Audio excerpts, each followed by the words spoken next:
basically, if we rewind things back, months before DaBaby signed his major contract, in 2018. Yeah, he was accused of shooting and killing a man named Jalen Craig in a Charlotte area Walmart. DaBaby claimed he was acting in self-defense, but there's new security footage obtained by Rolling Stone that appears to show DaBaby initiating the fight that eventually leads to the shooting. So, like, I can insert the video here in post or whatever, but more or less you essentially see in this video that DaBaby seems to be the one who is instigating most of the arguments. And like, obviously the legal system doesn't work the way I'm about to say it is, because like that would be ridiculous. But even without this video, there is a long pattern of DaBaby being the instigator, of DaBaby starting shit, of DaBaby being the violent person. It's just that we've just all decided to turn the other way because we'd rather make more money off of him, or get angry over these real but still manufactured scandals, such as like his hatred to the LGBTQ community, when like, yeah, let's get mad about this like thing, about the words that DaBaby is saying about the LGBTQ community, something he is woefully unaware of. But while we're talking about, you know, behavior and things DaBaby is doing, he killed people. Like, can we please get onto that?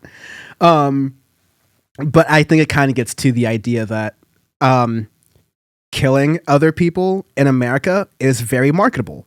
Hating on gay people is not marketable. My point is that like these things don't have to do with morals or standards. They have to do with money.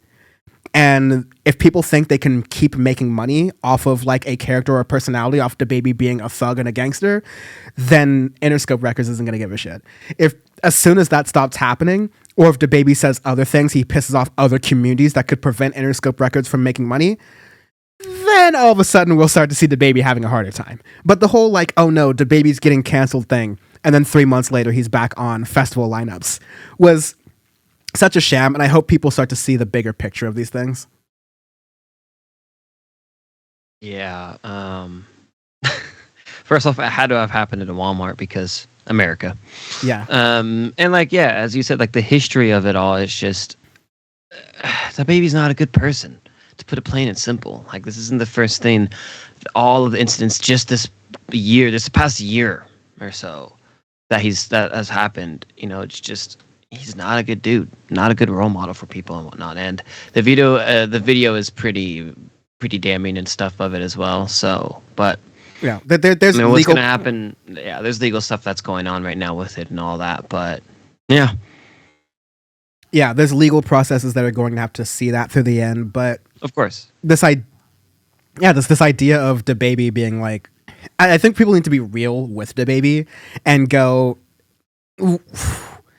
like, XXXTentacion was this opportunity in the music industry to make an example and go, okay, how far are we really willing to say, oh, but his music's good though? Like, what line do we have? And we found out during XXXTentacion is, there's no line. There's no line. No one gives a fuck. There's no line, especially if he dies early, and we can sell even more records off of that. Because it's true, you are worth a lot to the music industry as a dead black person than you are rich, or than you are alive. So 100%.